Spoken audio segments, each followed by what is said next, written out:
de Recording Schuss, in progress. face en charge de 30 degrés. Donc, c'est le face, mais c'est avec une petite flexion de 30 degrés. Là, j'ai mis peut-être demander, mais en fait, on doit la demander. Pourquoi? Parce que cette incidence, elle met en évidence les pincements postérieurs, ok, qui sont souvent les plus précoces par rapport à l'antérieur. Ok.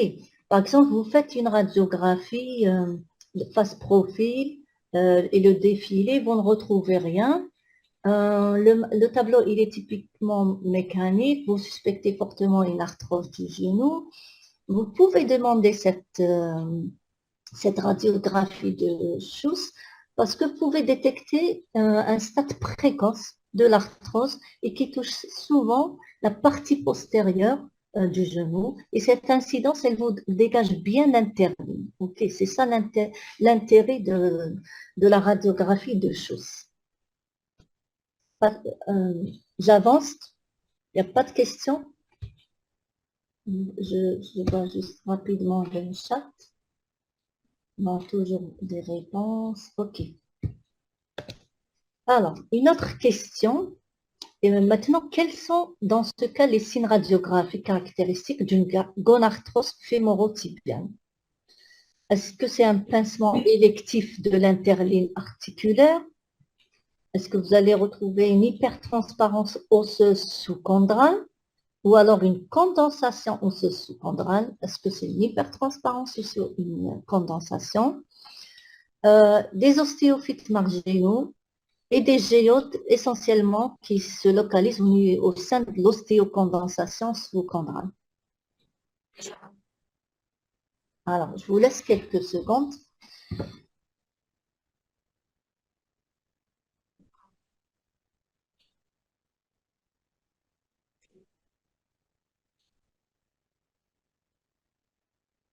Je vais voir vos réponses.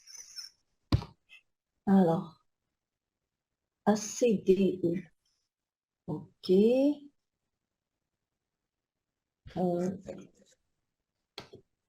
AC. OK. ACD. AB. D. E. OK. ACD.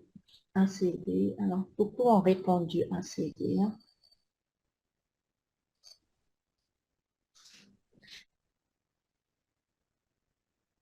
ACD. Alors, effectivement, donc, je m'arrête ici, ACDE, très bien. Alors, beaucoup ont bien répondu, ok. Effectivement, c'est ACDE, ok. Alors, voilà, c'est ACDE. Bon, généralement, donc, le pincement dans la gonarthrose, il est électif, c'est-à-dire un compartiment, ok. Je vais vous montrer la radio de la patiente et vous allez voir ce que c'est. Il y a le compartiment interne ou médial et le compartiment latéral. OK, au niveau de l'interligne. Alors, l'hypertransparence, alors, dans l'arthrose, on ne trouve pas de l'hypertransparence. OK. Généralement, l'hypertransparence, c'est au cours des rhumatismes inflammatoires, des arthrites. OK. Pour les arthrites rhumatoïdes, les connectivites. Là, parce qu'il y a des cytokines qui sont pro-inflammatoires, qui sont sécrétés de façon continue et qui ont un impact sur la résorption osseuse. Hein. OK. Donc, c'est l'effet de ce cytokine qui il y a une accélération, si vous voulez, de la résorption osseuse sous l'effet de ces cytokines inflammatoires. Dans l'arthrose, c'est surtout, vous avez une condensation osseuse sous-chondrale, toujours. Des ostéophytes marginaux, donc en réponse à ce remodelage osseux. Et on peut trouver également des géodes au sein de l'ostéocondensation sous-chondrale. Donc, si vous voulez, les signes cardinaux de l'arthrose, c'est le pincement, généralement électif, donc un compartiment, une condensation sous-chondrale, des ostéophytes et parfois des géodes. C'est ça les signes cardinaux d'une arthrose, quel que soit le siège. Alors, chez notre patiente, alors, voici sa radiographie. Est-ce que vous pouvez me dire ce que vous voyez? J'essaie voilà. Alors, qu'est-ce que vous voyez?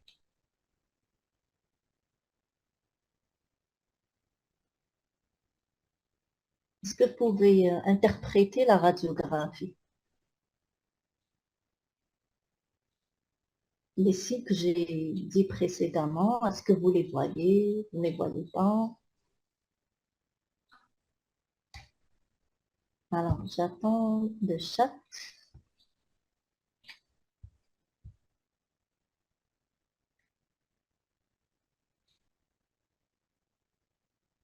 Pincement, pincement, condensation, ok. Pincement médial de l'interligne, pincement, hypercondensation, ok, pincement, pincement de l'interligne articulaire, ok. Alors, tout le monde s'accorde pour le pincement.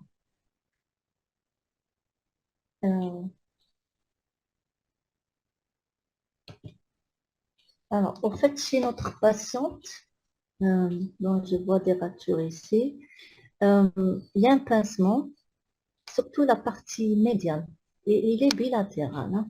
Ok. Il y a un petit pincement ici, cette verticale est là, une légère condensation des plateaux, et on retrouve également des ostéophytes marginales de ce côté. Ok. Donc, au fait, c'est des signes, il n'y a pas d'hypertransparence sur cette radiographie. Il n'y a pas d'érosion aussi de la corticale. La corticale, vous voyez les contours, ils sont respectés là. Ça, c'est les épines tibiales. Hein. Et là, les contours des condyles fémoraux ou des plateaux tibiaux, donc, sont respectés. Il n'y a pas d'érosion, mais par contre, il y a un ostéophyte. Et les compartiments, donc en parlant de compartiments, donc ça, c'est le compartiment médial, donc fémoro-patellaire, médial ou interne. Et ça, c'est le compartiment fémoro-patellaire, pardon, fémoro-tibial, latéral ou externe. Ok. Donc là, il y a un pincement fémoro-tibial du compartiment médial avec un ostéophyte marginal de ce côté latéral. Donc, c'est les signes, si vous voulez, de la gonarthrose. C'est finalement une gonarthrose fémoro-tibiale primitive, donc bilatérale. Hein. Alors, un mot sur cette gonarthrose. Donc, c'est une gonarthrose qui touche l'adulte de plus de 40 ans.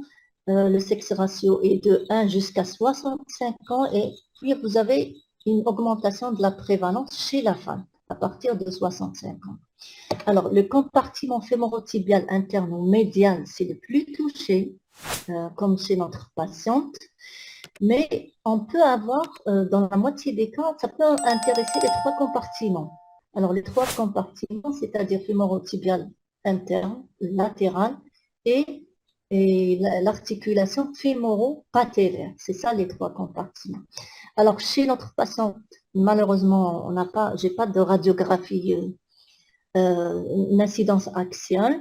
Donc, pour l'instant, je peux dire qu'elle a juste une fémorotibiale, sans éliminer qu'il y ait une participation de l'articulation fémoro-patellaire. OK, parce qu'il faut demander les incidences.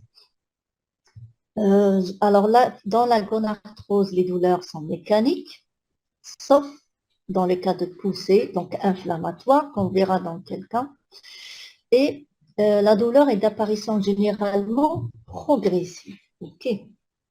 Alors ici, je voulais vous montrer les différents stades de l'arthrose. Ici, on a dit souvent, c'est un compartiment qui est touché, électif, donc surtout le médial. Donc là, c'est les stades successifs, pardon. Donc vous avez un pincement, qui est discret, donc début de l'usure du cartilage.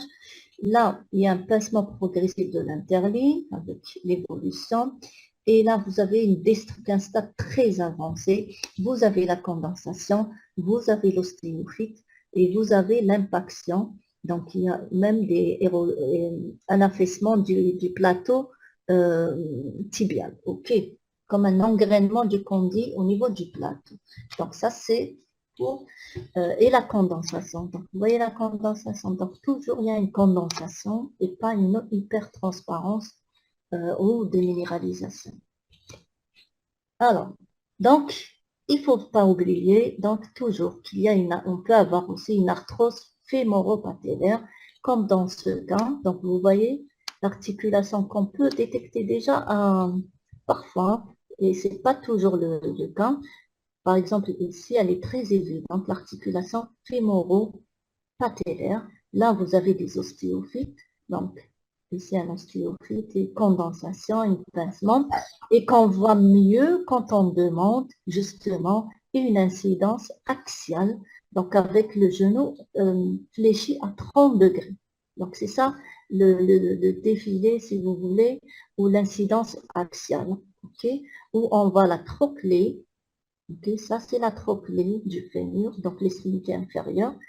Et ça, c'est la patella. Et voilà la norme. Ça, c'est une articulation normale. Donc, vous savez la face. Donc, ça, c'est la trochlée. Donc, la face latérale et euh, la face interne, pardon. Et ça, c'est la face latérale, ok, c'est-à-dire externe. Avec les surfaces articulaires. Donc là, il y a du cartilage. Là également, c'est tapissé par du cartilage. Donc c'est une véritable articulation. Donc elle peut être sujette à de l'arthrose et donc érosion, usure du cartilage et formation des ostéophytes, condensation, comme vous voyez ici, et des ostéophytes. Ok. Donc, mais la meilleure façon de les mettre en évidence, donc, c'est l'incidence axiale à 30 degrés de flexion.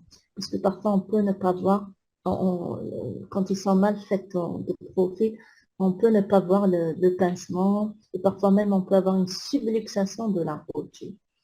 Donc, cette arthrose fémoro-patellaire constitue 35% des gonarthroses. Généralement, elle est bilatérale et symétrique.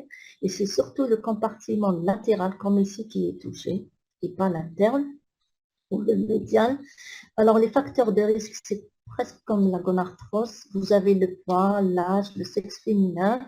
Vous avez les dysplasies subluxantes, les luxations de rotules exposent à faire de l'arthrose et aussi quand on a une insuffisance du muscle vaste interne. Parce que au fait, la rotule, elle est maintenue au niveau de la trochlée aussi par, il y a des ligaments, il y a des muscles. Et les muscles, vous avez le vaste latéral et vous avez le vaste médial, qui sont qui compose le muscle quadriceps. Alors, quand il y a un muscle qui est défaillant, donc la rotule, elle bascule de l'autre côté, parce que ces muscles les maintiennent. S'il y a une insuffisance d'un muscle, elle peut basculer de l'autre côté. OK. Et donc, à la longue, elle peut donner une arthrose. Alors, généralement, la clinique, comment elle est? Donc, généralement, vous avez des douleurs qui prédominent lors de l'agenouillement. Ok. Quand il se met à genoux, généralement, il y a cette rotule qui vient au contact de la trochlée. C'est pour ça qu'ils ont très mal. Il y a la descente des escaliers également et la station assise prolongée. Alors, quand ils sont en station assise de façon prolongée et quand ils se mettent debout, ils se mettent avec difficulté, ce qu'on appelle le signe du cinéma. C'est-à-dire qu'ils ont des difficultés à se mettre en position debout quand ils sont assis de façon prolongée. Alors, le signe qui met en évidence cette arthrose fémoro-patellaire, c'est le rabot, parce qu'il y a un frottement, donc c'est la mobilisation de la rotule contre la trochlée, et quand il y a le frottement, donc on va percevoir ce craquement. Alors, on a dit c'est l'incidence axiale, donc 30 degrés, et on a dit que c'est les mêmes signes cardinaux, de l'arthrose, pincement, ostéophyte, et parfois des géodes, même de part et d'autre. Hein. OK. Alors, cette patiente, elle revient... Professeur, il Oui, faut être plus rapide parce qu'il est déjà 10h25. Hein. alors, la patiente, elle revient vous voir 4 mois plus tard en raison de l'apparition d'une douleur inflammatoire intense du même genou, hein, ok, avec une tuméfaction et un dérouillage matinal de 15 minutes. Alors, l'examen, donc c'est un genou tuméfié, chaud. Là, il y a un choc rotulien. Il n'y a pas de signes généraux, le syndrome, il n'y a pas de syndrome inflammatoire biologique, donc tout est normal sur le plan biologique. Alors maintenant, qu'est-ce que vous allez faire? Quel est l'examen à réaliser en première intention? Donc, c'est un genou tuméfié, chaud, il y a un choc rotulien. Ça veut dire qu'il y a du liquide à l'intérieur. Et c'est des douleurs inflammatoires. OK, maintenant, ça devient inflammatoire. Alors, quel est l'examen à faire en première intention quand vous avez ça?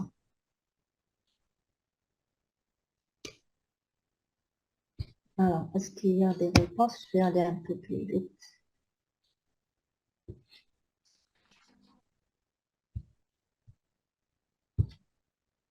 Bilan et échographie. Quel bilan? Pourquoi l'échographie?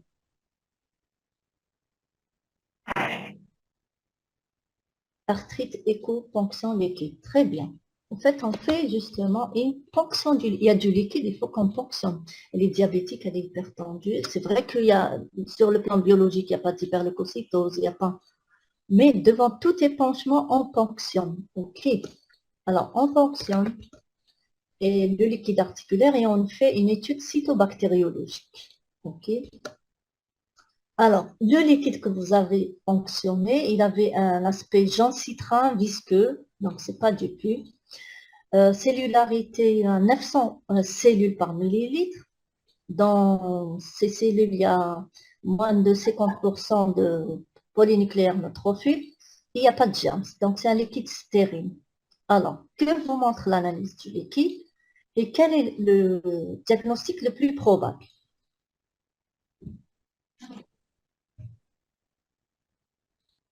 D'après les résultats du liquide. Il est peu cellulaire, il est gencitrin, il est visqueux, c'est comme le blanc d'œuf visqueux. Donc, qu'est-ce que ça vous rappelle? Et il est stérile. Donc, rapidement, je jette...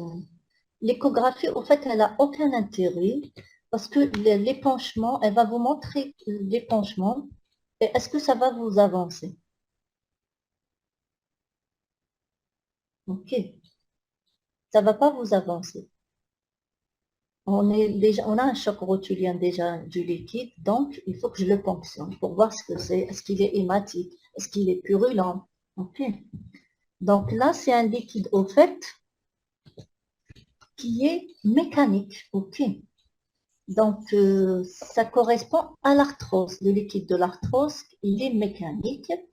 Et là, au fait, c'est une poussée, ce qu'on appelle une poussée congestive de la gonarthrose. OK. Alors, généralement, c'est comme cette patiente, la gonarthrose, on peut ne pas avoir de signe inflammatoire, douleur mécanique. Et un beau jour, la patiente, peut-être un surmenage, elle a fait beaucoup de travail, ou elle est devenue très obèse, elle vous fait une poussée congestive, c'est-à-dire une inflammation. OK. Mais le liquide, donc, et ça donne des douleurs inflammatoires et ça peut la réveiller la nuit. OK. Donc là, mais le type de liquide, quand vous le ponctionnez, c'est mécanique, ça veut dire que c'est de l'arthrose. OK. C'est pas autre chose. C'est pas un rhumatisme inflammatoire ou autre chose. Donc, il faut connaître l'aspect du liquide mécanique. OK. Alors, un mot sur l'évolution de la gonarthrose. Il faut savoir qu'il existe des périodes douloureuses alternant avec des périodes d'accalmie. Donc, c'est des poussées-rémissions. Il faut savoir aussi qu'on peut avoir une discordance radioclinique. Ça veut dire quoi? Ça veut dire qu'on peut avoir peu de douleur et le malade, il n'est pas gêné, il n'y a pas un handicap fonctionnel, mais quand vous faites la radiographie, les signes, ils sont très patents, ok?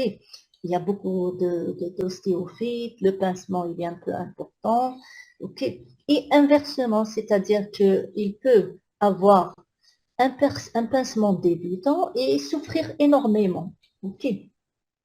Alors, la présence d'un épanchement articulaire à répétition, quand il fait des épanchements à répétition, donc là, c'est un facteur de mauvais pronostic d'évolution de la gonarthrose, c'est-à-dire ça accélère le processus, l'avancée des destructions de l'articulation. Donc, si je résume ce cas, donc le diagnostic de gonarthrose est d'abord clinique. La radiographie permet de confirmer le diagnostic. Aucun examen biologique ne doit être réalisé lors d'une suspicion de gonarthrose. Donc, quand c'est évident, comme la patiente, il n'y a pas de syndrome inflammatoire, même lors d'une poussée avec épanchement. Parfois, on peut avoir juste une petite VS ou une CRP légèrement élevée. La ponction doit être réalisée en cas d'épanchement. En cas de poussée de gonarthrose, le liquide il est stérile et mécanique avec moins de 1000 éléments par millimètre cube. Alors, je passe au deuxième cas. Alors, je passe où vous avez des questions. Arthrite infectieuse, arthrite inflammatoire. Non. Le liquide, il est mécanique, donc je ne peux pas dire que c'est une arthrite inflammatoire. Le liquide, il y a deux types de liquides. Il y a le liquide mécanique, il y a le liquide inflammatoire. Inflammatoire, ça veut dire que cellullarité, c'est plus de 1000 ou 2000 éléments, avec composition de plus de 50% de polynucléaires neutrophiles. OK. Et l'aspect du liquide, il n'est pas visqueux, il est filant. C'est goutte à goutte. Il coule rapidement. OK. C'est ça la différence entre autres. Alors, je passe au deuxième cas. Alors, c'est une patiente, en fait, âgée de 65 ans. Là, ça ne va pas être très... J'essaie de... Voilà, 75 ans. Elle a été adressée pour suspicion de polyarthrite rhumatoïde déformante. Donc, vous voyez ses mains. Et au fait, elle se plaint d'arthralgie mécanique au niveau des interphalangiennes proximales. Alors là, c'est les métacarpophalangiennes. Non, ici. L'interphalangienne proximale, c'est à ce niveau. Interphalangienne distale, c'est là. OK. Donc, arthralgie mécanique des interphalangiennes proximales et distales. Donc, à ce niveau et à ce niveau. Avec des épisodes, elle vous décrit des crises douloureuses. OK. Alors, quand vous examinez, vous voyez les doigts. Donc là, il y a des déformations. Vous voyez des nodosités ici. Il n'y a pas de, c'est pas chaud, c'est pas enflé, donc c'est pas des arthrites. Donc il n'y a pas de signe inflammatoire locaux. Le BMI il est à 35. Sur le plan biologique, VS à 30, CRP à 15, formule normale. Alors, d'après vous, et voici sa radio. Voilà, je vous montre sa radio. Il agrandit un petit peu. Vous voyez, puissiez voir. Voilà, attendez, je vais réaliser plutôt. Alors là, c'est la radiographie. Alors toujours radiographie bilatérale. Il n'y a pas une seule radio, hein, toujours. Toutes les articulations, quand vous faites des radios, c'est comme examen bilatéral et symétrique, radiographie bilatérale et symétrique. OK. Alors là, c'est l'articulation radiocarpienne, les os du carpe, les métacarpiennes, l'articulation métacarpophalangienne, interphalangienne proximale et interphalangienne distale. OK. Alors, est-ce que vous voyez quelque chose? Bon, la radiocarpienne, on ne peut pas l'interpréter parce que c'est une radio plutôt digitale. Hein. Au niveau des mains, on peut voir les os du carpe, il n'y a rien. On voit les interdits, tout est normal. OK. Ici également, tout est normal. Là, c'est normal. OK. Ici, c'est normal. Là, c'est normal. Qu'est-ce que vous voyez? Les interphalangiennes proximales et distales, là et là. Alors, rapidement. Alors, le liquide se fait à n'importe quel labo, laboratoire. OK.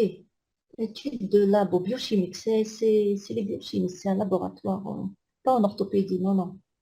Fonction et j'envoie étude biochimique, cytobactériologique.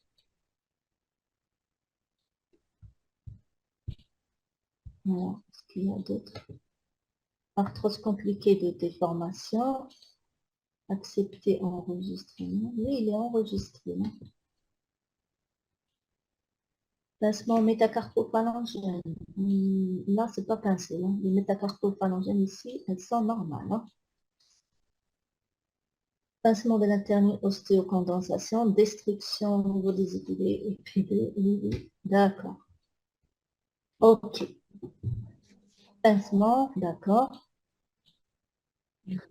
Ostéophyte, très bien. Donc, ça peut se faire par un généraliste. Bon, il faut beaucoup de choses à respecter. Déjà l'asepsie. Et il faut connaître la méthode. OK. Mais si ça vous dépasse, vous pouvez envoyer en rhumato pour éventuelle ponction.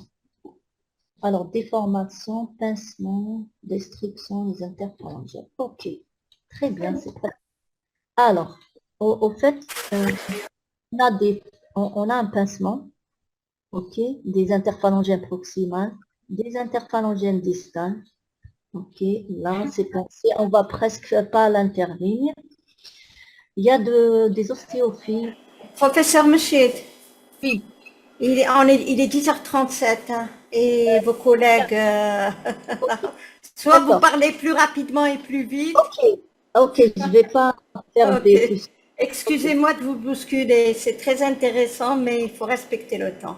Alors là, Ça. il y a des ostéophytes, vous voyez, ils sont exubérants, on les voit très bien, des ostéophytes, il y a des pincements ostéophytes. Alors ces ostéophytes, justement, c'est ça généralement qui donne les nodosités, comme notre patiente. Attendez, je vous montre. Donc là, quel est votre diagnostic? Vous avez les signes radiologiques de pincement, ostéophytose. Donc, on est à l'aise pour le diagnostic d'arthrose digitale. OK. Alors, pour les nodosités de l'arthrose, donc vous voyez ces nodules-là, ils sont généralement durs et ils correspondent en général à l'ostéophytose. OK. Alors, on peut avoir des nodules proximales au niveau de l'interphalangienne proximale ou distale et qui ont des nominations différentes. Alors, c'est à différencier des nodules qu'on retrouve au niveau de la goutte, par exemple, qui sont blanchâtres, ou au cours de la polyarthrite rhumatoïde, aussi qu'on peut retrouver à la face dorsale des doigts et qui sont bien réguliers, qui sont mobiles et indolents. Alors, parmi les propositions sous-jacentes, et donc là, quelles sont les propositions justes? Alors, dans l'arthrose digitale typique, alors le diagnostic est clinique et aucun examen complémentaire nécessaire. On peut observer des tuméfactions des IPP. La radio des mains met en évidence un pincement des interlignes articulaires et une ostéophytose exubérante. Des poussées inflammatoires sont possibles. Les articulations touchées sont l'IPP, l'IPD et l'articulation trapézo-métacarpienne. Alors, je pense directement aux réponses. En fait, toutes les réponses sont justes. Effectivement, quand on a une arthrose typique, avec des douleurs mécaniques, donc avec une radiographie normale, radiographie typique également, le diagnostic, sachant que le diagnostic, il est souvent clinique. Et aucun examen complémentaire n'est nécessaire quand c'est typique. Hein. Alors, on peut observer une tuméfaction des IPP, oui, parfois oui. La radio des mains, donc, on a dit que ça peut, je ne reviens pas sur ça, donc ostéophyte, pincement, et avec surtout les ostéophytes exubérants. Alors, il faut savoir qu'on peut avoir des poussées inflammatoires, c'est comme dans l'arthrose, c'est mécanique, mais ils peuvent faire aussi des poussées inflammatoires. Okay. Alors, les articulations touchées, on a vu IPP et IPD, et également dans l'arthrose digitale, on a une autre atteinte qui est l'articulation trapézo-métacarpienne. Alors, l'articulation trapézo-métacarpienne qu'on appelle rhizarthrose, donc c'est à ce niveau, entre le trapèze et la métacarpienne, ok, du pouce, ok, c'est ça la rhizarthrose. C'est au fait, c'est la douleur qui survient au niveau de la base du pouce. Et là, c'est un stade au début. Donc, vous avez un pincement, une condensation et des ostéophytes. Il y a un stade avancé. Donc, par exemple, là, c'est un stade avancé. Vous avez des déformations. La métacarpienne, elle vient en dedans, ce qu'on appelle adductus. Et la phalange, elle est projetée. Donc, il y a une hyperextension. Okay. Ce qu'on appelle un pouce en Z, en dedans et en dehors. C'est ça la rhizarthrose. Hein. Alors, les facteurs de risque de l'arthrose, donc directement, bon, il y a l'âge, il y a le sexe, surtout l'âge, surtout la femme ménopausée, le sexe féminin, les antécédents aussi familiaux, quand il y a dans la famille au premier degré une arthrose donc digitale, donc on peut faire aussi une arthrose digitale, les microtraumatismes et les activités professionnelles, surtout des mains, et les défauts statiques du premier métacarpien pour la rhizarthrose. Alors, mais il faut savoir, je vais parler succinctement, mais il faut savoir qu'il existe des arthroses digitales érosives et c'est celle-là qui pose problème de diagnostic différentiel avec les rhumatismes inflammatoires, polyarthrite rhumatoïde, rhumatisme pso. Et cette arthrose, elle se manifeste par des poussées congestives des IPP et des IPD. Donc, il y a une véritable synovite, inflammation de la synoviale, des douleurs intenses inflammatoires avec des réveils nocturnes. C'est comme la poussée congestive du genou. Elle débute surtout au cours de la ménopause. Et là, ce qui est caractéristique, c'est que vous avez des érosions. En plus des pincements, de l'ostéophyte, on peut avoir des érosions osseuses et généralement, le pincement, il est total. Ici, pour vous montrer rapidement les signes radiologiques et je termine. Hein. Alors, vous avez, comme ici, une arthrose érosive, digitale érosive, IPD par exemple. Vous avez une érosion à ce niveau, au niveau donc sous-chondral, et vous avez des ostéophytes et dessinant donc avec un pincement global, ici il n'est pas électif, il est global, donc qui ressemble aux ailes de mouette. C'est pour ça qu'on l'appelle arthrose et digital en aile de mouette.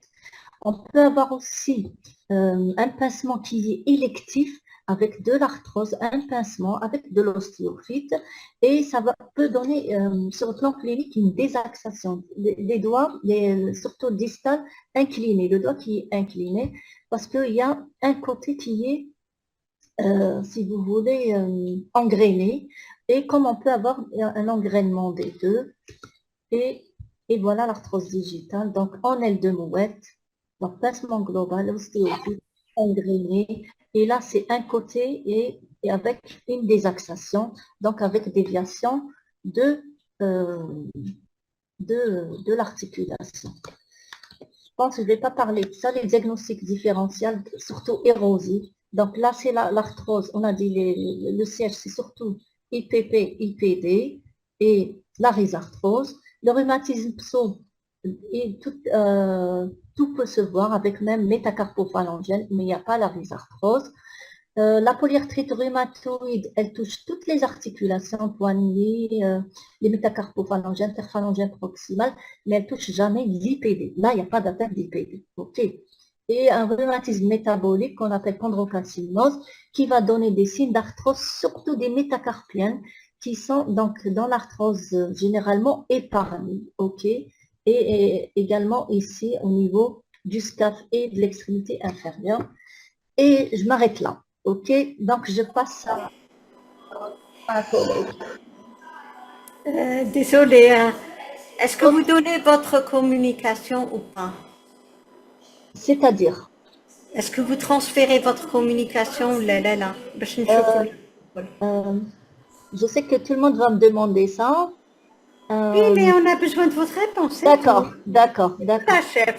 Euh, je vais vous envoyer comme la dernière fois l'essentiel. Ok, d'accord, Voilà. d'accord. Donc, vous enlevez le partage et je suis désolée de vous bousculer, C'est même pas si grave. c'est vraiment, vraiment très intéressant, mais c'est par respect à vos autres Ok, bien sûr. collègues. D'accord. Alors, je ne sais pas s'ils ont si leur micro est ouvert. Euh, Oui, bonjour, Tayeb. moi je suis là. Rebonjour. Après, C'est c'est le tour de... c'est le tour bon. de Taleb. Taleb Tout à l'heure. Boutaleb. Alors, Rima Boutaleb, je ne sais pas si elle a son micro. Activez votre micro. Voilà. Ah non, activez votre micro. Oui, Voilà. rebonjour. Très bien. Faites le partage. Un instant. Professeur Michid, Oui, je vais vous appeler sur le téléphone, hein. ok. Ok. Donc, rebonjour à toute l'assistance. Avant d'aborder le cas clinique, je vais parler un petit peu de l'épidémiologie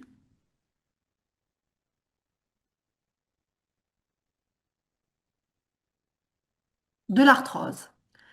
Alors, l'arthrose constitue l'une des principales causes du handicap dans le monde et actuellement, on évalue sa prévalence à 600 millions de personnes atteintes dans le monde, soit un adulte sur 10 ou 12 selon la tranche d'âge.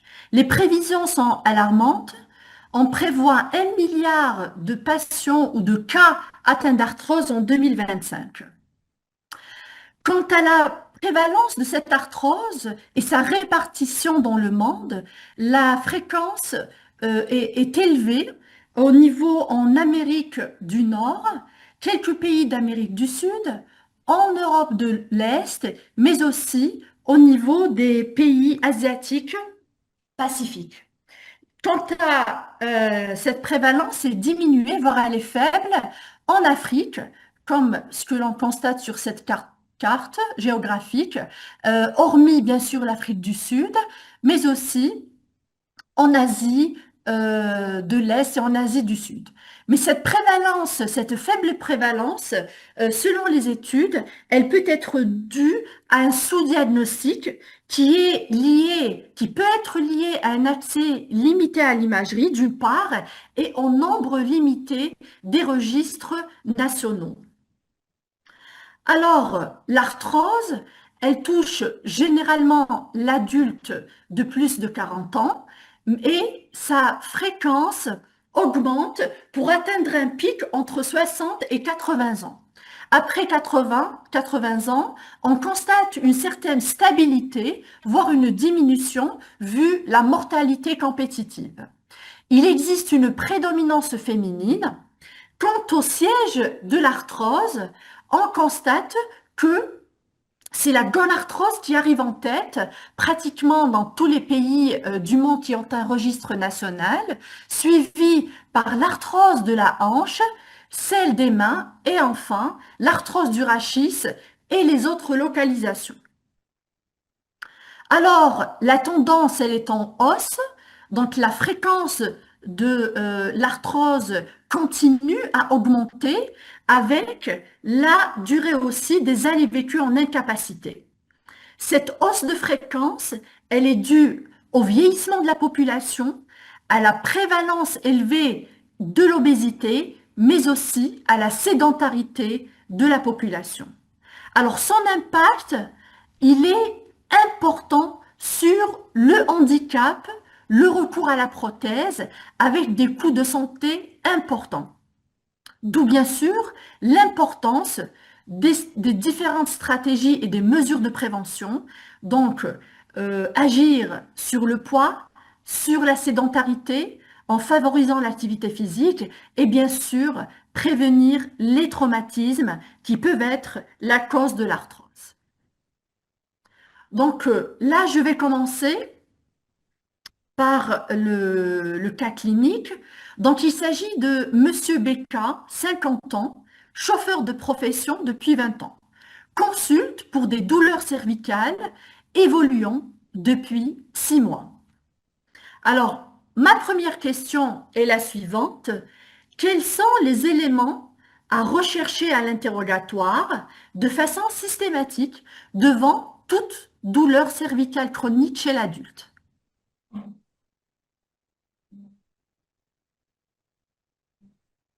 Voilà, donc un petit moment de réflexion.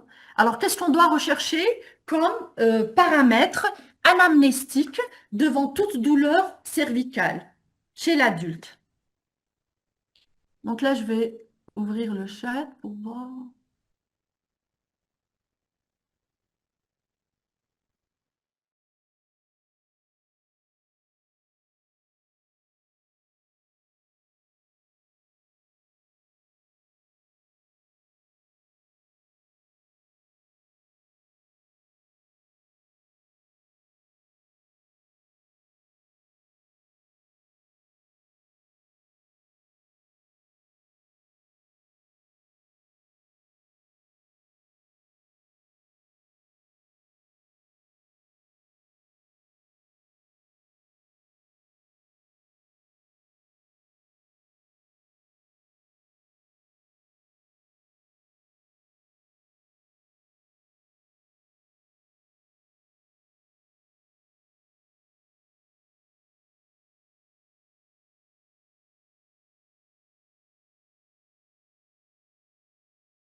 Recording in Le progress. type de la douleur. Donc, s'agit-il d'une douleur mécanique ou inflammatoire? Et là, je rappelle brièvement les caractéristiques de la douleur mécanique et de la douleur inflammatoire. Ça a déjà été fait par ma collègue, le professeur Méchid, mais c'est toujours bien de rappeler. Les caractéristiques de la douleur mécanique survient surtout après un effort. Elle est généralement calmée par le repos et elle ne s'accompagne pas, voire elle va s'accompagner d'un dérouillage matinal, mais qui va être inférieur à 30 minutes, de moins d'une demi-heure. Quant à la douleur inflammatoire, c'est une douleur qui va survenir en deuxième partie de la nuit. Elle va être soulagée par la mobilisation et bien sûr associée à un dérouillage matinal qui généralement excède les 30 minutes.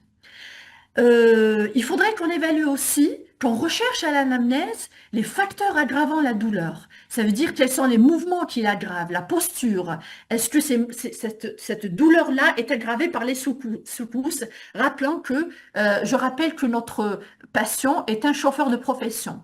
Quels sont aussi les facteurs qui la soulagent, le repos, les différents médicaments, l'application de chaleur.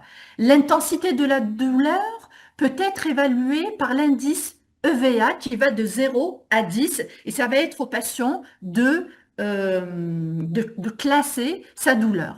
Bien sûr, l'irradiation. Est-ce que cette douleur-là irradie au niveau occipital, plutôt en bas scapulaire ou carrément elle va irradier au niveau du membre supérieur avec ou sans trajet radiculaire selon la racine C5, C6, C7 ou C8. Précisez aussi l'existence de signes neurologiques à type de paresthésie, d'engourdissement, de troubles de la préhension, une maladresse et de troubles de la marche qui peut se voir lors d'un état, d'une arthrose avancée avec complications à type de myélopathie. Les signes généraux aussi doivent être recherchés, tels qu'une fièvre, l'amaigrissement, l'altération de l'état général. Recherchez un contexte traumatique qui a précédé la survenue de cette douleur. Un éventuel accident, une chute, le coup de lapin ou des microtraumatismes professionnels.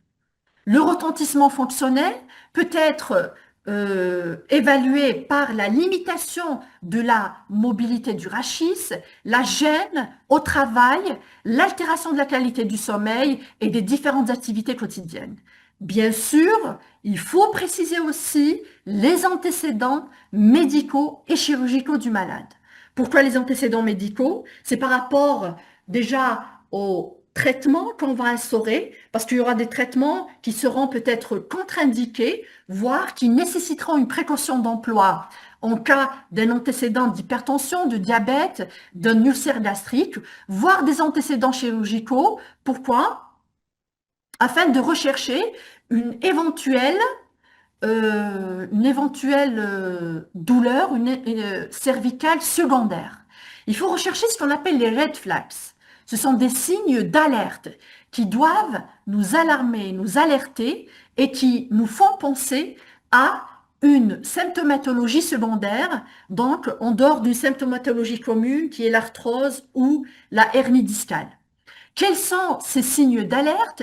C'est la douleur nocturne insomniante, l'existence d'un traumatisme récent, sévère, l'existence aussi d'un déficit neurologique. Deux signes généraux à type de fièvre, qui peut rentrer dans le cadre d'un contexte infectieux, un antécédent de cancer ou d'immunosuppression. Donc, je reviens à mon patient. Pour ce qui est de l'anamnèse, on retrouve une douleur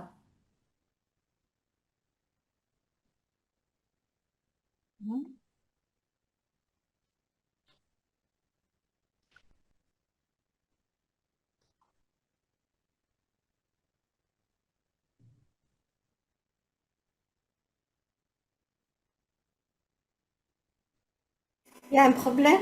Est-ce que vous avez toujours le partage? Oui, on a le partage. Oui. On est au niveau de l'anamnèse. D'accord? Donc, pour ce qui est du malade, le malade présente des douleurs de type mécanique, augmentées en fin de journée, calmées par le repos. Il rapporte une irradiation au niveau de l'occiput et au niveau du moignon de l'épaule. Par contre, on ne constate pas, on ne retrouve pas à l'anamnèse de notion de fièvre, pas d'amaigrissement ou une notion d'un traumatisme. Il rapporte quelques épisodes de paresthésie dans les doigts sans déficit moteur. On ne constate aucun antécédent inflammatoire ou infectieux. Un seul antécédent, hypertension artérielle équilibrée. Donc, maintenant, la deuxième question, c'est que doit-on rechercher à l'examen clinique devant cette cervicalgie?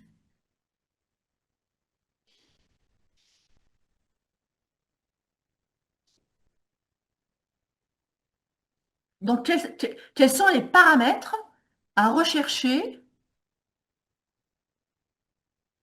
à l'examen clinique?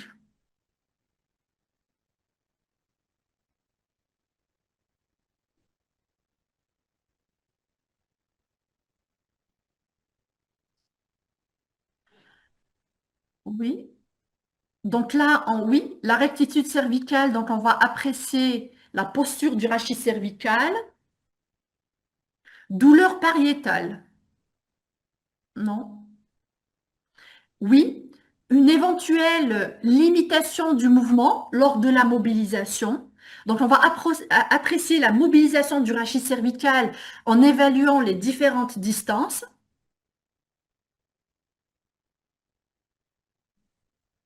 Donc là, à l'inspection déjà, on va voir la posture, mobilisation avec les différents mouvements, à la recherche d'une éventuelle douleur, voire une limitation du mouvement.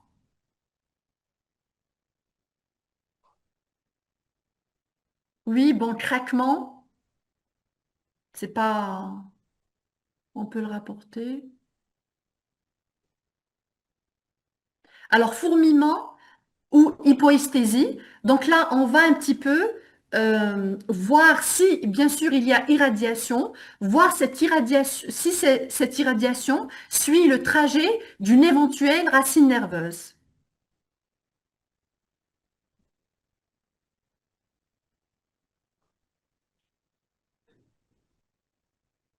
Recherchez, oui, les signes neurologiques qui constituent une urgence thérapeutique, le degré de mobilité. Alors, merci pour vos réponses. Donc là,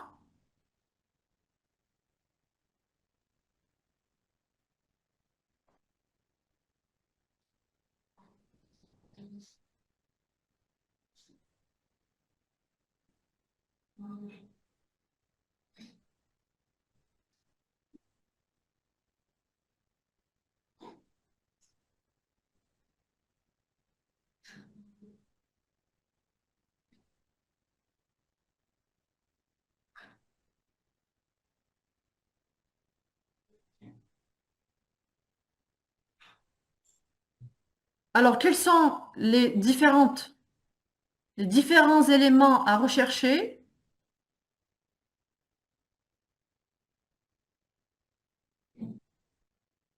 Ça ne passe pas.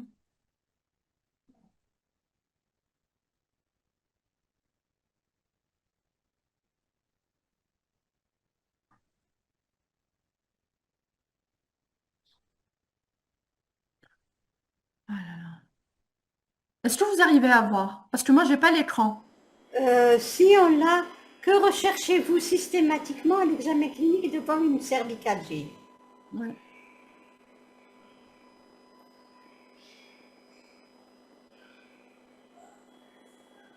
J'arrive pas à faire défiler le diapositive. Voilà. Refaites-le pas. Ça vient pas. Là, je vois, mais j'arrive pas à faire défiler. Un instant. Donc, écran. Pour ça, moi, j'aime bien regrouper les gens au même endroit avec un informaticien. Oui, oui, ça se passait bien. Pour qu'ils ne se cassent pas la tête. En fait, c'est quand je passe au Renseignement. chat que ça saute. Ah, d'accord. C'est pour ça. D'accord. C'est quand je jette un coup d'œil sur les... Après, si vous pouvez me donner les Il n'y a pas de propositions, comme problème. ça, Ok. un instant. Au pire des cas, vous refaites le partage. Hein. Oui, c'est ce que j'essaie de faire.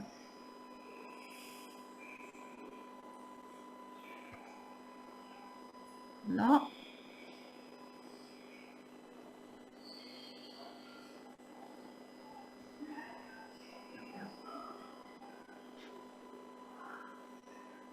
Bon, ceci dit, ils peuvent répondre. Que recherchez-vous devant une cervicalgie? Oui, le temps Aya, que je reprenne. Aya, répondez. Donc là, ils ont parlé de la mobilisation, un peu de la... rechercher une éventuelle irradiation de la douleur, la trajectoire de cette irradiation. L'incidence fémoro-palaitaire. Voilà, c'est bon. Comment? Ils vous disent l'incidence fémoro-palaitaire. Ça, c'était avec Madame Shea. Je ne sais pas, là, c'est la dernière réponse que j'ai. Non, non, descendez. Ça, c'est la dernière. Je suis en bas, je suis à 11h04. Je suis en bas. Difficulté de la marche, Oui, trouble de la difficulté vue. de la marche, plutôt, trouble de la vue, pas vraiment, mais difficulté de la marche, oui, qui peut rentrer dans le cadre d'une myélopathie, qui est une complication neurologique. Alors, je reprends. Oui, allez-y. Ne touchez pas le chat, je suis là. Même si... Oui, oui, d'accord. Donc, pour ce qui est de l'examen clinique, déjà, à l'inspection, c'est de constater s'il y a une conservation de la lordose cervicale physiologique. En cas de souffrance, on peut avoir soit une rectitude du rachis cervical, voire une inversion, ça veut dire carrément une kyphose. Alors, la mobilité du rachis cervical, elle est évaluée par la flexion, qui est la distance menton-sternum, donc l'extension, qui est la distance occiput-mur, les rotations, donc est appréciée par la distance menton-acromion, et les inclinaisons latérales, l'inclinaison latérale est appréciée par la distance radius-acromion. Donc, toutes ces distances, chez un sujet normal qui ne présente pas de pathologie du rachis cervical, doivent être nulles. Bien sûr, lors de la palpation, on peut retrouver une éventuelle douleur à la palpation des épineuses, à la palpation des muscles paravertébraux. Rechercher aussi une éventuelle contracture de ces muscles paravertébraux. L'examen neurologique des membres supérieurs va apprécier la sensibilité profonde et superficielle, la motricité et surtout les réflexes ostéotendineux. Recherchez aussi des signes de myélopathie à type de réflexe ostéotendineux vif, un signe de Babinski. Alors, je ne sais pas si vous vous rappelez du signe de Babinski. Donc, il témoigne d'une atteinte de pyramidale, et cette atteinte pyramidale qui peut se voir dans le cadre d'une myélopathie, il consiste en l'inversion du réflexe plantaire. Ça veut dire lors du réflexe plantaire, au lieu qu'il y ait une flexion des orteils, il existe une extension de ces orteils. Voilà. Bien sûr, terminer par un test de la marche et de l'équilibre qui peuvent être altérés en cas de compression de la moelle, et bien sûr examiner l'épaule. Donc après avoir terminé avec l'examen du rachis cervical, examiner l'épaule afin de rechercher soit une douleur, une pathologie de l'épaule qui est à l'origine de l'irradiation vers les cervicales et l'occiput, ou une pathologie scapulaire associée. Alors, revenons à l'examen clinique de notre patient. Il présente une raideur cervicale, donc avec une mobilité réduite, surtout des rotations. Il présente aussi une douleur à la palpation des apophyses épineuses et des muscles paravertébraux. Par contre, on ne constate pas de déficit moteur ni sensitif. Les réflexes ostéotendineux des membres supérieurs sont normaux, pas de syndrome pyramidal, pas de signe de myélopathie. Troisième question, quelle est l'imagerie de première intention pour explorer une douleur cervicale mécanique?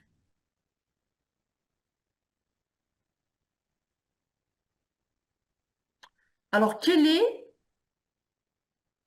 l'exploration radiologique en première intention devant ce patient qui présente, je rappelle, une douleur cervicale de type mécanique,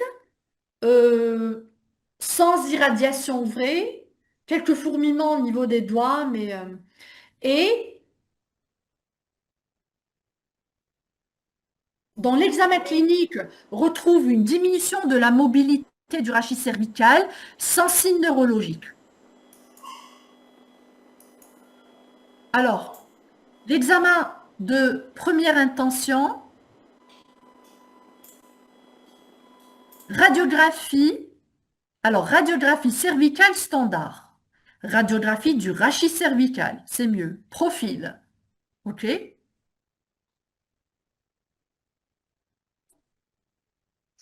Donc radiographie, bon déjà, il s'agit d'une radiographie du rachis cervical et non pas cervical, standard oui, et en fait il faudrait demander, il n'y a pas que le profil.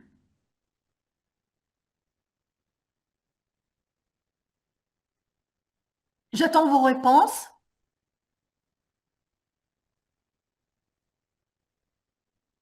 Oui, très bien. Le face, le profil et le troisième.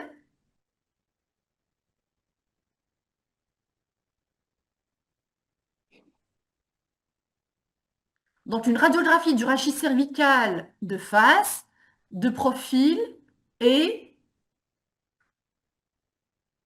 Très bien, 3/4.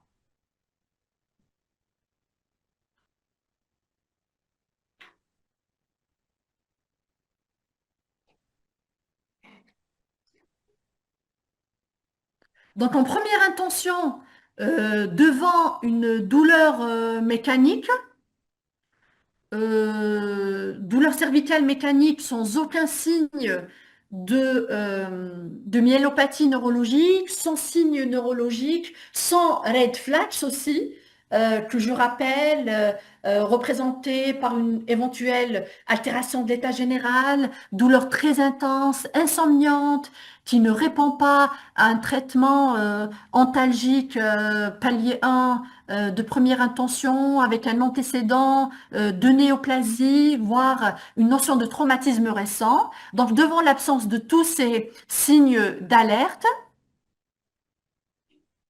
nous devons faire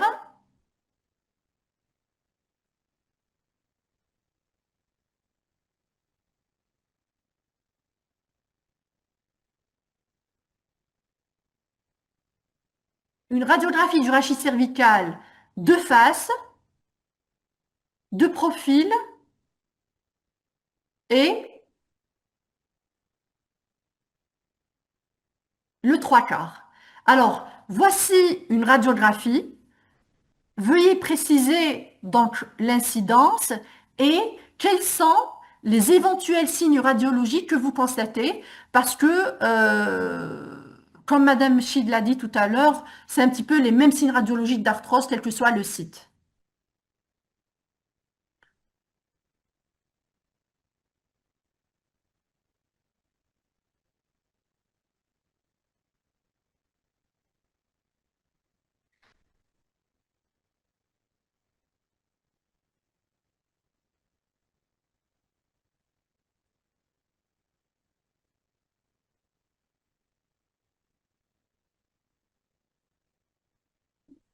Alors, il s'agit d'une radiographie du rachis,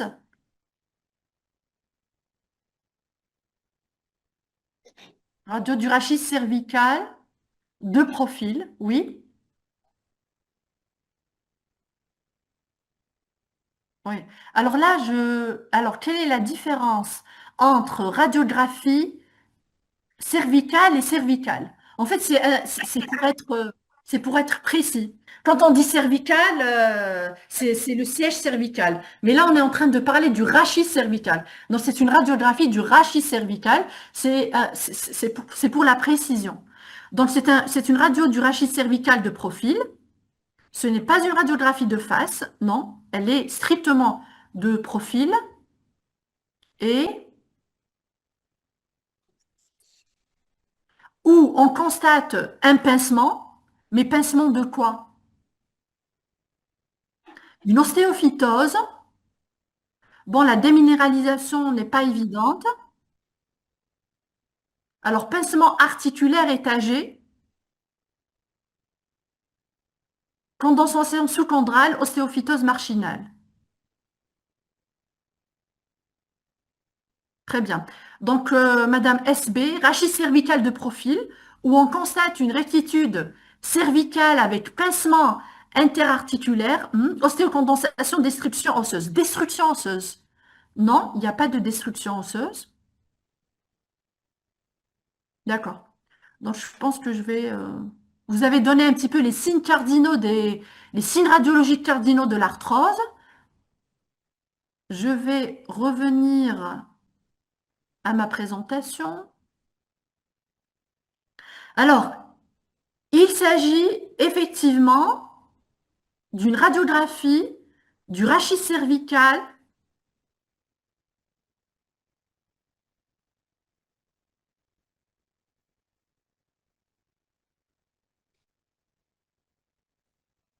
de profil,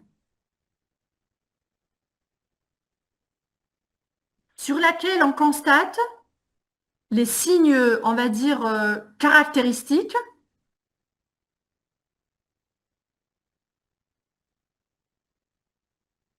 de l'arthrose, les signes radiologiques de l'arthrose cervicale qui sont représentés par, je passe à la diapositive suivante,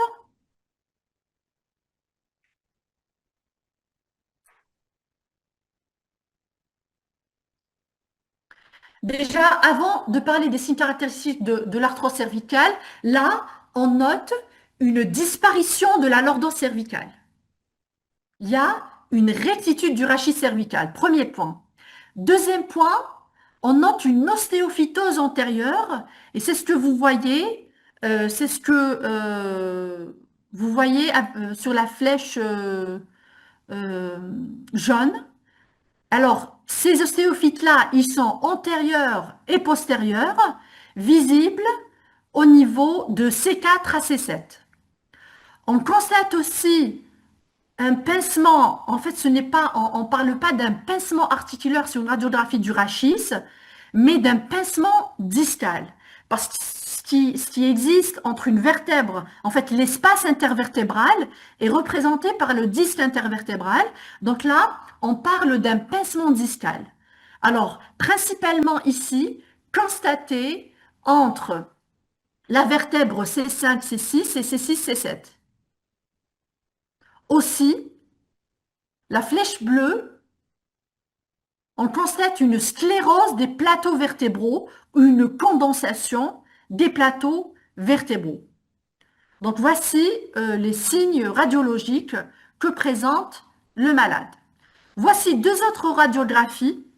Donc pouvez-vous m'indiquer l'incidence et un petit peu ce qu'on constate sur ces deux radiographies. Toujours du rachis cervical.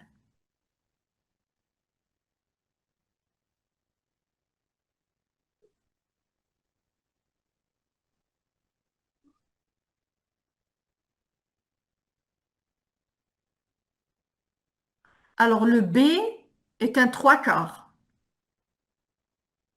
Vous êtes sûr?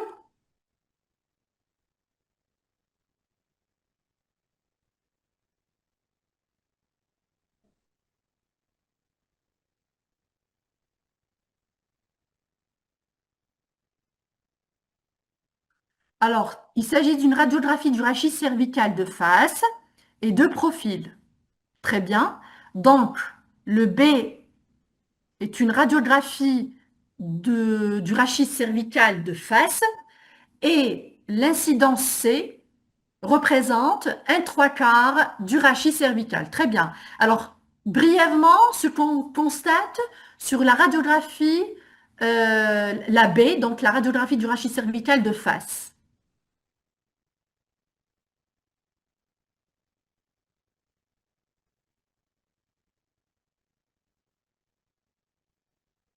Et éventuellement sur le trois quarts, de façon brève. Il existe un pincement. Oui, mais pincement où? Pincement C3, C4.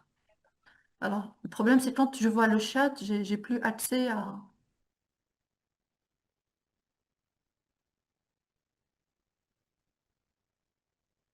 Il y a des ostéophytes, oui. À quel niveau? Au niveau...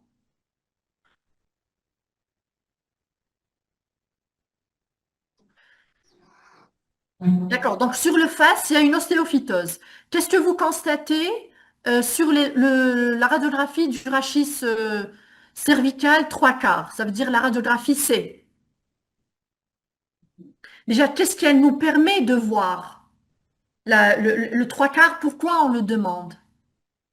Et éventuellement, qu'est-ce qu'on constate chez notre malade?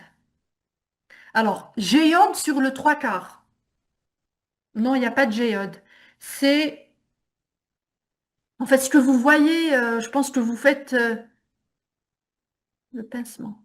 Dans ce que vous voyez, les rangs là que vous voyez sur les vertèbres, c'est l'interposition des pédicules. Il n'y a pas de géode.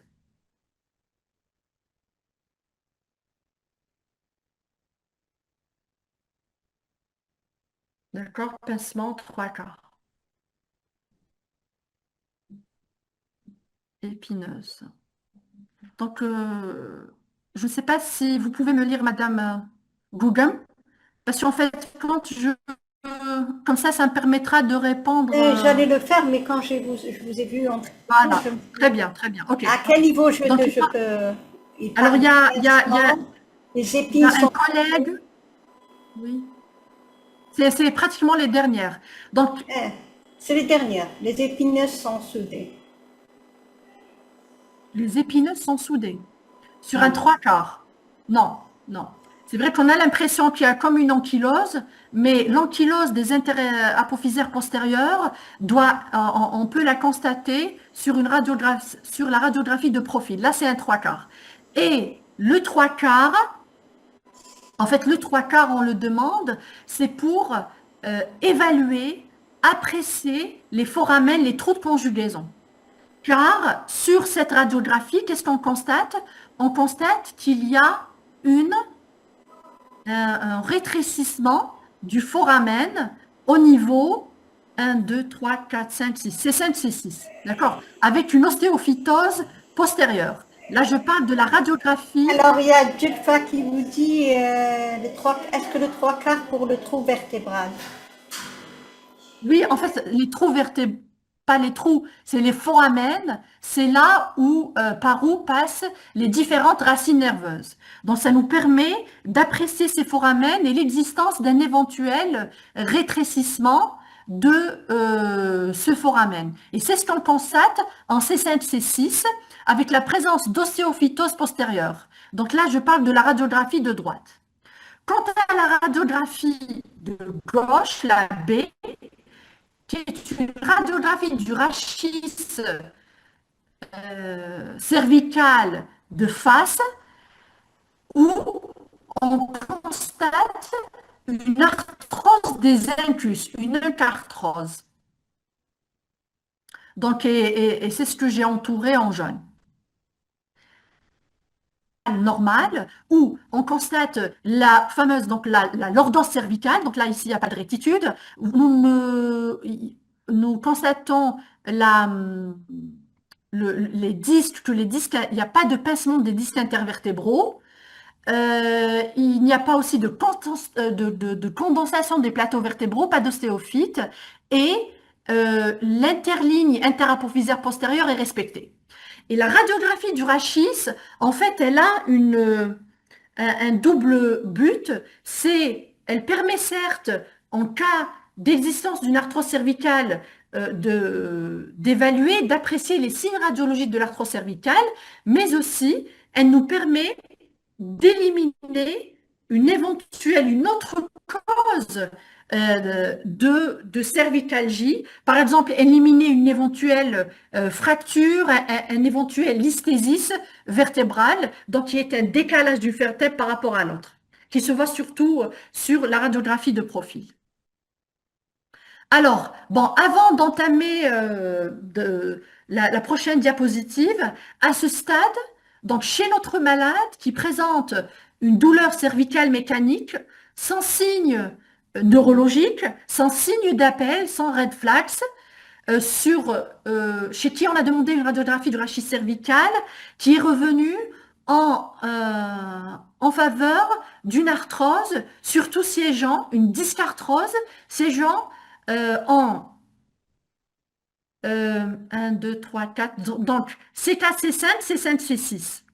Y a-t-il une indication à une autre imagerie avec ce qu'on a?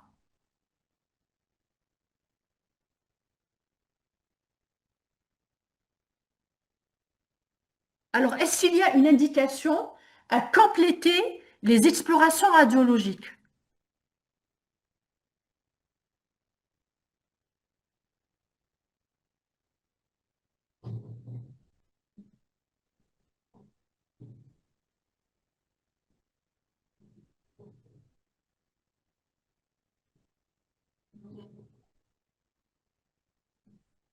Madame Gougom, pouvez-vous Oui, allez-y. me transmettre? On y va. Alors, IRM médulaire, non. TDM et IRM.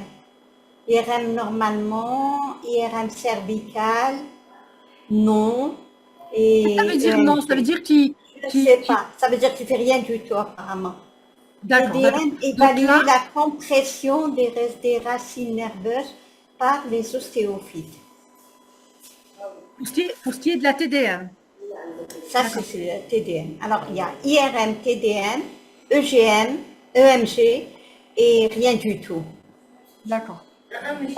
La réponse, c'est rien.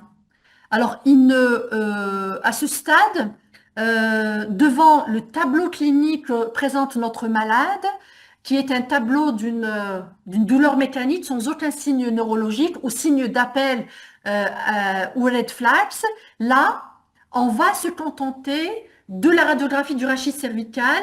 Ça veut dire qu'il n'y a pas d'indication ni à l'IRM cervical, ni à la TDM. Alors, l'indication de l'IRM Alors, cervical, le CAC de Tulfa, on les remercie. Ils ont compris.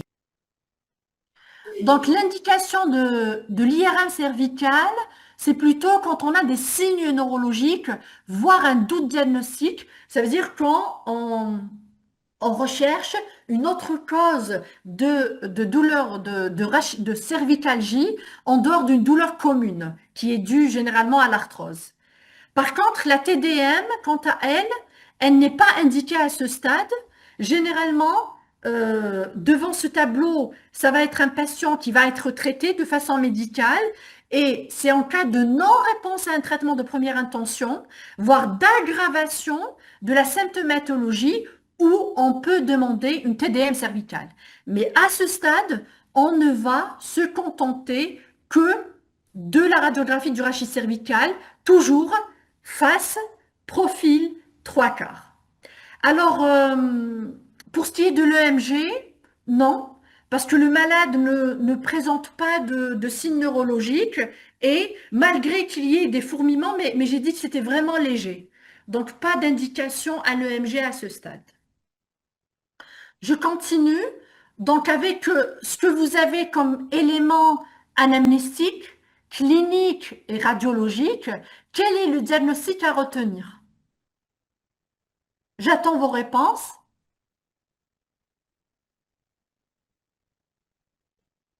On attend vos réponses. Sa lecture. Donc, quel est le diagnostic à retenir? Arthrose cervicale, arthrose cervicale. Très bien. Alors, arthrose cervicale et troisième point, Cervicale. Arthrose cervicale mécanique. bon, il n'y a pas d'arthrose cervicale inflammatoire. Généralement, quand on a Avec une arthrose... rectitude. Pardon, Madame Google? Arthrose cervicale sévère et arthrose cervicale avec rectitude. Arthrose cervicale sans complications, primitive, arthrose cervicale non compliquée et simple. Très bien, voilà. C'est plutôt les dernières réponses. Donc, il s'agit effectivement d'une arthrose, d'une cervicarthrose commune et surtout non compliquée, donc sans myélopathie ni radiculalgie significative. Voilà. Donc, arthrose cervicale non compliquée. Pourquoi préciser? Parce que de ces trois paramètres dépendra le traitement médical. Alors, je ne sais pas, une des collègues a mis arthrose compliquée. Alors, compliquée, pourquoi compliquée? Il n'y a pas de complication. Le malade présente une douleur mécanique sans signe neurologique. C'est vrai qu'il y a une rectitude du rachis cervical, mais ce n'est pas un signe de sévérité. La rectitude peut se voir en cas d'arthrose cervicale commune simple, à la radiographie standard. Alors, là, je ne vais pas parler du traitement parce qu'il y aura ma collègue, le professeur Zerlaoui, qui va parler du traitement. Et je vais entamer maintenant les possibilités, quels sont les différents modes évolutifs de l'arthrose cervicale. Il y a une question, madame, excusez-moi.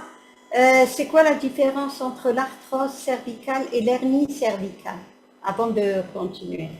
Alors, l'arthrose cervicale est une dégénérescence du disque intervertébral, donc avec tout ce qu'on a dit, la possibilité qu'il y ait une ostéophytose. Cette ostéophytose-là, elle peut Elle peut être compressive sur une racine nerveuse.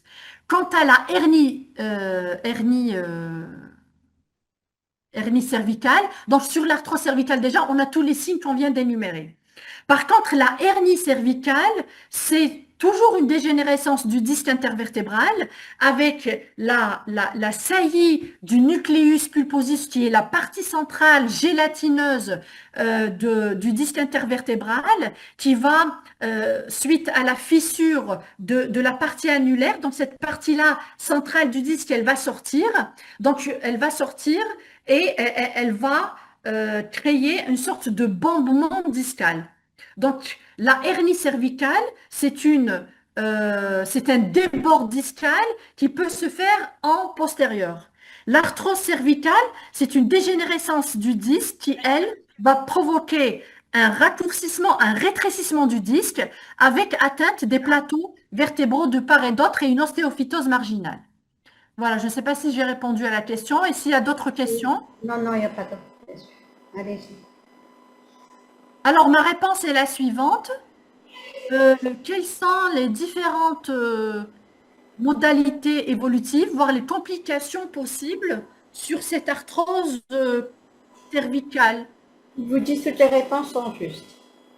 Excellent. Toutes les réponses sont justes. Ça veut dire qu'on peut avoir des crises douloureuses comme ça récidivantes et le but du traitement, bien sûr, va être en première intention de soulager le malade pour la crise actuelle et secondairement d'espacer les récidives. La névralgie cervico-brachiale peut se voir, la myélopathie cervicale aussi, complication qui peut nécessiter une intervention chirurgicale en urgence, et puis le fameux vertige cervicogénique. Là, je vais parler brièvement des 3 complications. Donc, qu'est-ce que c'est que la névralgie cervico-brachiale? C'est une douleur cervicale qui va irradier dans le membre supérieur suivant une racine. Il est lié à la compression de cette racine par l'arthrose cervicale dans le cadre d'une arthrose ou par une hernie discale. Les symptômes sont à type de paresthésie, donc engourdissement, fourmillement. Parfois, dans les formes évoluées, on peut avoir une faiblesse musculaire. Alors, voici un petit peu la trajectoire de la douleur selon la racine atteinte. Quand on a une compression de la racine C5, ça va être plutôt une douleur au niveau du moignon de l'épaule et la face externe, si vous voyez sur le schéma de droite. La racine C7 va prendre quant à elle toute la face externe du membre supérieur jusqu'au pouce.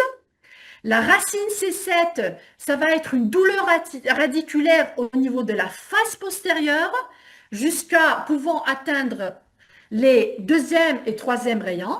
Quant à la compression de la racine C8, voire D1, ça va être la face interne du membre supérieur et l'atteinte des 4e, 5e doigts.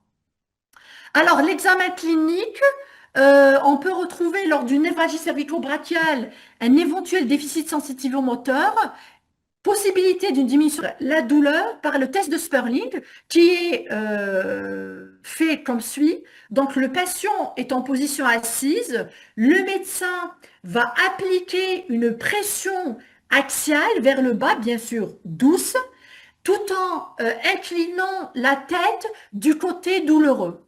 Alors, si ce test-là est dit positif, s'il arrive à reproduire la douleur avec son irradiation. Alors, bien sûr, devant toute névralgie cervico-brachiale, l'imagerie de référence, c'est l'IRM cervical avec la recherche d'éventuels signes neurologiques. Et le traitement, je ne vais pas m'étaler dessus, ça va être un traitement antalgique, plus ou moins infiltration et chirurgie dans les cas réfractaires.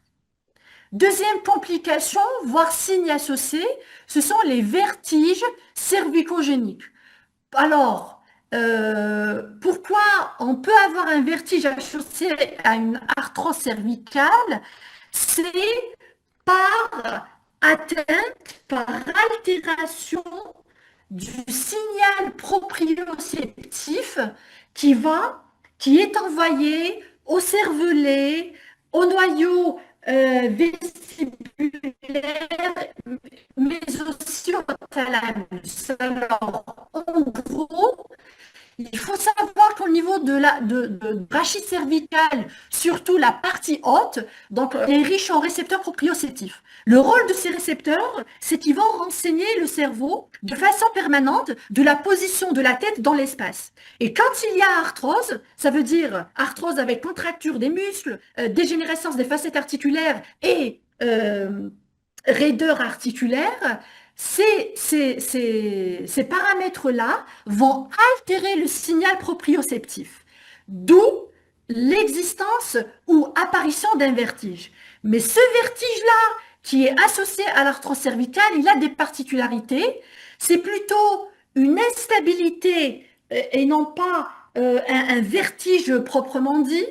Le vertige de l'arthrose cervicale ne va pas être associé à un nystagmus, donc ce sont les fameux mouvements du globe oculaire involontaire. Et enfin, il est souvent associé, voire déclenché par la mobilisation du cou, associé aux douleurs cervicales.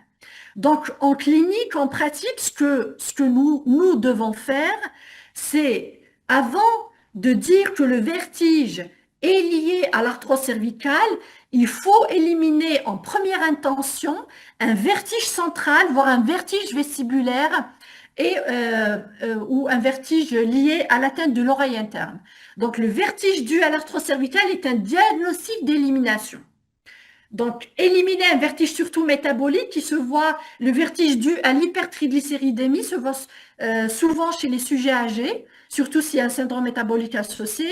Éliminer un vertige organique, donc central, un vertige dû à l'oreille interne, donc une consultation en neuro et en ORL doit se faire et ces consultations-là doivent éliminer un vertige organique et enfin pour dire qu'il s'agit d'un vertige cervicogénique, ça veut dire dû à l'arthrose cervicale. La thérapeutique, en fait, il n'y a pas de traitement miracle pour le vertige qui est dû à l'arthrose cervicale. Ça va être plutôt de la physiothérapie, de la kinésithérapie. En cas de vertige vraiment très important, là, on peut instaurer un traitement médical. Mais ce que je veux dire et le message que je vais envoyer à nos collègues, c'est ne vous contentez pas de l'arthrose cervicale, éliminez plutôt de l'arthrose cervicale, éliminez un vertige central vestibulaire et dû à l'oreille interne. Dernière complication, c'est une complication neurologique sévère, c'est la myélopathie cervico-arthrosique. Il s'agit d'une compression chronique de la moelle cervicale qui est due à l'ostéophytose, au rétrécissement canalaire. Alors les symptômes, ça va être des symptômes neurologiques. L'examen neurologique, c'est pour ça qu'il faut, devant toute arthrose cervicale, il faut compléter par un examen neurologique portant sur les membres supérieurs, mais aussi sur tout le corps, l'examen de la marche, de l'équilibre, parce qu'on peut avoir un trouble de la marche, une maladresse des mains, une paresthésie, avec une hyperréflexie au niveau des membres, un signe de Babinski, une spasticité avec trouble proprioceptif. Là, ce qui va vraiment aider au diagnostic et poser le diagnostic, ça va être l'IRM du rachis cervical qui va mettre en évidence un rétrécissement du canal cervical avec un hypersignal intramidulaire. C'est ce qu'on voit sur cette incidence sagittale dans IRM du rachis cervical où on constate qu'il y a carrément un canal cervical qui est étroit au niveau du disque C3, C4, C4, C5, C5, C6 et en regard du disque C5, C6, il existe un hypersignal Ça veut dire le signal qui est élevé, il vire vers le blanc au niveau de la médiane. Il peut s'agir d'une urgence chirurgicale quand le déficit neurologique, il est rapidement évolutif, voire récent, mais dans tous les cas, en cas de constatation de cette myélopathie cervico-arthrosique, ce qui attire notre attention, c'est l'existence de signes neurologiques. On va la confirmer par une IRM cervicale et là, ça va être l'avis du neurochirurgien doit être demandé à tous les stades. Voilà. Je pense, j'ai fini mon cas. Merci. Alors, est-ce qu'il y a des questions? Il n'y a pas de question. Il n'y a pas de question. Merci beaucoup. Yatik Saha. Maintenant, s'il y a des questions, vous répondez sur le chat.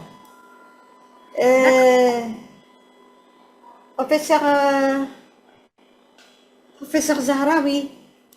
Oui, déjà. madame, je suis là. Voilà. Votre micro, s'il est ouvert. Voilà. Est-ce que vous pouvez Oui, enlever oui. le partage Oui, je vais l'arrêter. Voilà. Alors, vous mettez le partage. Et les derniers, la غالب. خاتمه هو الآخر واش حبيتي. Donc, voilà. Dites-moi si l'écran est partagé.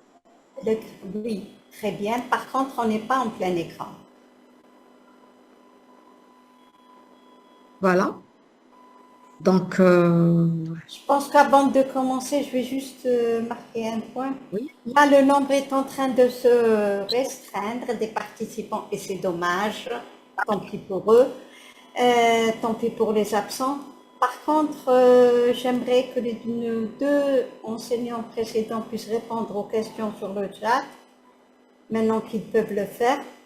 Et merci d'être là, Dr HP. Et aussi, en fin de séance,